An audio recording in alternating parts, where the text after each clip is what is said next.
Sauce pasta தான் பண்ண போகிறோம். ஃபஸ்ட்டு ஆயில் ஊற்றி வெஜிடபிள்ஸை சாட்டே பண்ணிடலாம். வெங்காயம் போட்டுக்கலாம்.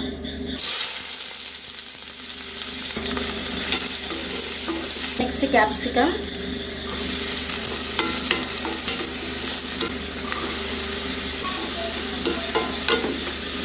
இதில் கொஞ்சமாக சால்ட், அப்புறம் கொஞ்சம் பெப்பர்.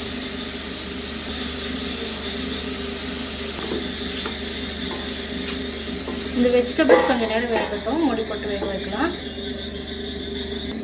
நான் வந்து மக்ரோனி வந்து 200 கிராம்ஸ் வேக வச்சு வச்சுருக்கேன். அதோட தண்ணியையும் வேக வச்ச தண்ணியையும் நான் ஸ்ட்ரெயின் பண்ணி எடுத்து வச்சுருக்கேன். அது வந்து நம்ம பாஸ்தா கலரும் போது நம்மளுக்கு இது தேவைப்படும், அதனால் தனியாக எடுத்து வச்சுக்கலாம்.